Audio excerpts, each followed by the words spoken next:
Assalamualaikum warahmatullahi wabarakatuh. Hi good people, welcome back to Nervi channel, Learning English together with me, Nervi.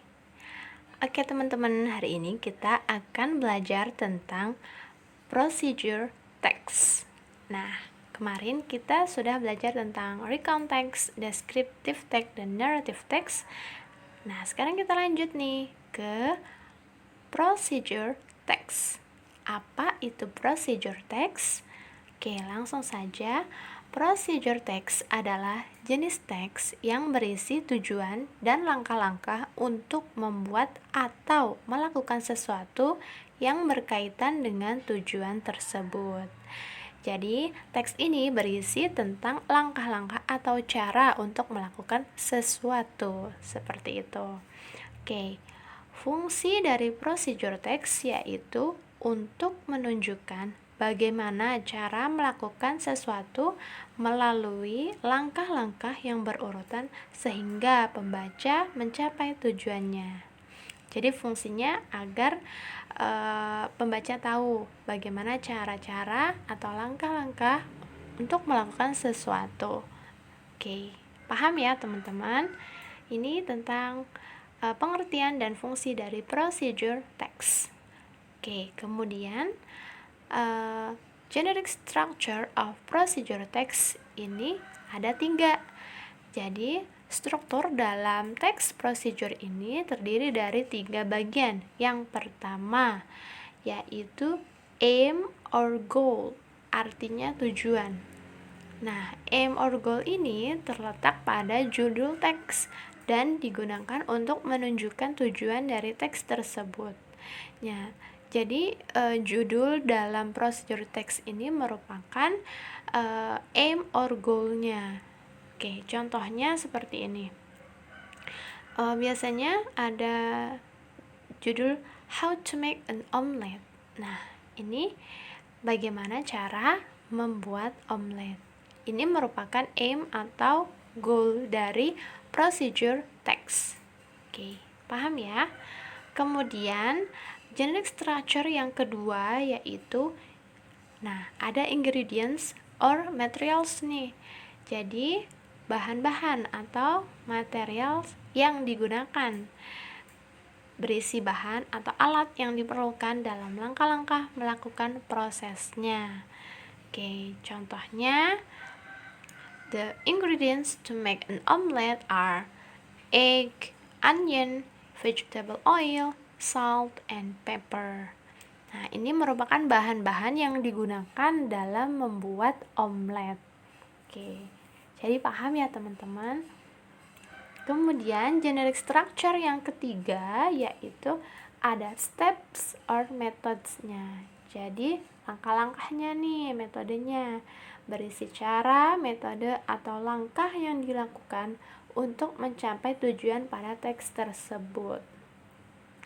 Oke, jadi ini agak berbeda dengan teks-teks sebelumnya seperti descriptive text, narrative text, dan recount text.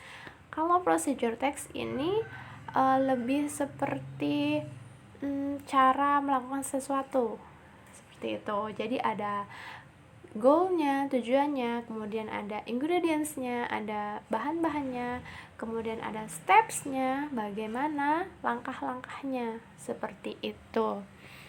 Oke, jadi paham ya? Kemudian kita lanjut. Ini contoh dari steps-nya tadi ya. Ada first, break the eggs, then cut the vegetables and mix them. Nah, ini langkah-langkah cara membuat omelet nih. Yang pertama yaitu pecahin dulu telurnya, kemudian sayurannya dipotong-potong dulu, baru dicampurin ke telurnya.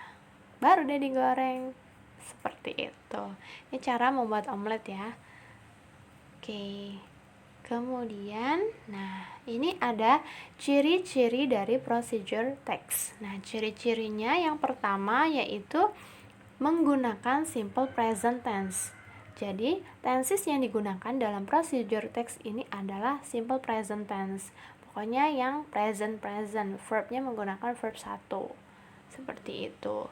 Kemudian, Ciri yang kedua yaitu menggunakan imperative sentence. Apa itu imperative sentence? Imperative sentence adalah kalimat perintah. Contohnya, don't mix. Nah, jangan dicampur. Kemudian turn on. Turn on ini nyalakan. Kemudian cut into slices. Nah, potong-potong. Seperti itu. Nah, ini kan merupakan perintah semua ya. Jadi, imperative sentence sering banget digunakan dalam procedure text. Oke, kemudian ciri yang ketiga yaitu menggunakan connectives of sequence. Jadi menggunakan kata hubung yang berurutan. Contohnya then, kemudian while, next. Nah, ini merupakan connectives of sequence. Then artinya kemudian, while ketika, next itu selanjutnya. Seperti itu. Oke, lanjut ciri yang keempat yaitu menggunakan numbering. Ya, menggunakan penomoran ya. Contohnya first, second, third. Nah, ini merupakan numbering ya. Yang pertama yaitu kita potong dulu sayurannya. Kemudian yang kedua, kita campurin sayurannya ke dalam telur. Nah, ini merupakan numbering. Pertama, kedua, ketiga. Seperti itu. Oke, lanjut. Ciri yang kelima yaitu menggunakan action verbs. Nah, verb yang digunakan di sini yaitu action verbs. Contohnya turn, nyalakan, plug, kemudian put. Nah, ini merupakan action verb ya. Mix. Nah, itu juga merupakan action verb. Kemudian yang ciri yang terakhir yaitu menggunakan adverbs, menggunakan kata keterangan. Contohnya slowly dengan pelan-pelan, carefully dengan hati-hati. Jadi mix the vegetable and the egg carefully, seperti itu. Nah, ini merupakan ciri dari procedure text. Oke, paham ya? Oke, move to. Nah, ini langsung ke example. Contoh dari procedure text. Nah, ini ada judulnya How to make delicious fried rice. Bagaimana cara membuat nasi goreng yang lezat. Nah, ini merupakan, kalau generic structure-nya merupakan aim or goal-nya kan. Ini judul dan merupakan tujuan dari procedure text-nya. Oke, jadi nah kemudian ada ingredients-nya, ada bahan-bahannya. Nah, ini merupakan generic structure yang kedua. Bahan-bahannya apa saja? Yang pertama yaitu half of onion, jadi setengah dari bawang bombay. Kemudian 2 eggs, 2 telur.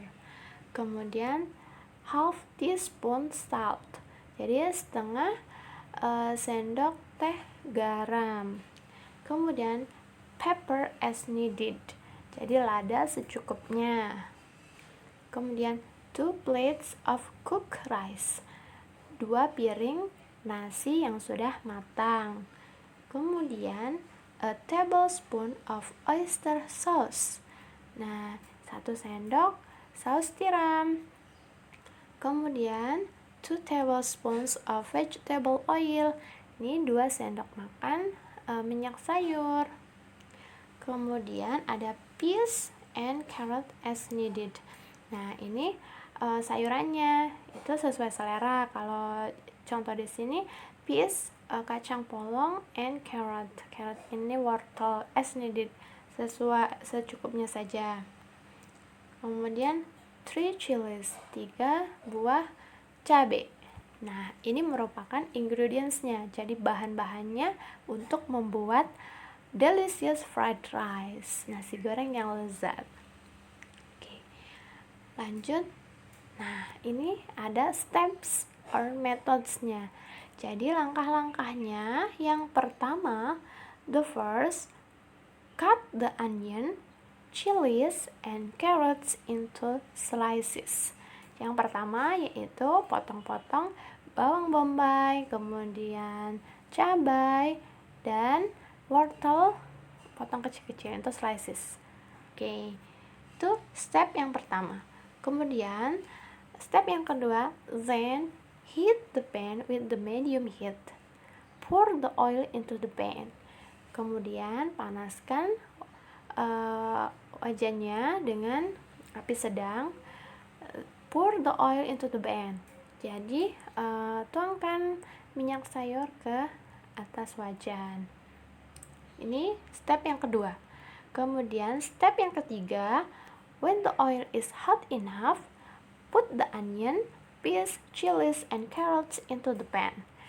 Ketika minyaknya sudah cukup panas, letakkan bawang bombay, kemudian kacang polong, kemudian cabai, dan kemudian wortel ke dalam wajan. Oke. Kemudian step yang keempat yaitu after that ini corrective of sequence-nya, pour the beaten eggs onto the other side. Scramble the eggs using spatula. Jadi tuangkan telur yang sudah di kocok-kocok ke dalam wajannya. Kemudian scramble the eggs using spatula. Jadi diaduk-aduk menggunakan spatula. Ya. Kemudian step yang kelima, when the vegetables and egg mixture is half cooked, add the rice and stir.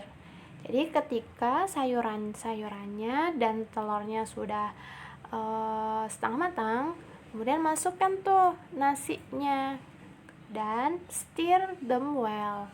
Aduk-aduk secara merata. Step yang keenam, next, add the salt, pepper, and oyster sauce. Then stir them until all cook well. Jadi selanjutnya yaitu tambahkan garam, lada, dan saus tiram dan aduk-aduk sampai matang. Nah, ini merupakan step yang keenam. After that, the delicious fried rice is ready to be served. Jadi nasi gorengnya sudah ready, sudah siap untuk disajikan. Nah, jadi sudah matang nih. Delicious fried rice. Oke, ini merupakan steps or methods-nya. Oke. Lanjut. Nah, ini explanation-nya. Jadi penjelasan dari teks tadi di atas. Contoh teks di atas merupakan procedure text karena memberikan informasi mengenai cara membuat nasi goreng yang lezat.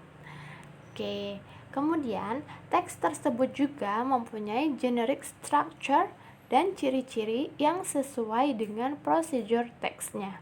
Bagaimana generic structure dan ciri-cirinya? Oke, kita akan jelaskan. Generic structure-nya yang pertama, aim or goal dari teks tersebut adalah how to make delicious fried rice yang terletak pada judul tadi. Jadi bagaimana cara membuat nasi goreng yang lezat. Ini merupakan aim atau goalnya, tujuannya. Oke, kemudian generic structure yang kedua, ingredients-nya. Bahan-bahannya apa saja? Ada onion, eggs, salt, pepper, cooked rice, oyster sauce, vegetable oil, peas, carrots, and chili. Nah, ini merupakan bahan-bahan yang digunakan dalam membuat nasi goreng. Seperti itu. Kemudian generic structure yang ketiga, steps or methods. Nah, step atau metode yang digunakan di sini dimulai dari memotong onion, carrots, chili sampai menyajikan nasi goreng yang sudah matang. Nah, ini merupakan metode atau steps yang digunakan dalam membuat nasi goreng yang lezat. Oke, ini masuk ke dalam generic structure yang ketiga. Seperti itu. Jadi paham ya, generic structure of procedure text itu ada 3. Yang pertama ada aim atau goal, tujuannya. Kemudian yang kedua itu ada ingredients-nya, ada bahan-bahannya. Kemudian yang ketiga itu ada steps or methods, ada langkah-langkah atau metode yang digunakan dalam membuatnya. seperti itu. Oke, kemudian, nah ini ciri-ciri procedure text tadi. Yang pertama yaitu menggunakan simple present tense. Contohnya tadi ada when the oil is hot enough, put the onion, peas, carrots, and chilies into the pan. Nah, ini menggunakan tense simple present tense ya. When the oil is hot enough, ketika minyaknya sudah cukup panas, put the onion, letakkan bawang bombay, peas, kacang polong, carrots, wortel, and chilies into the pan.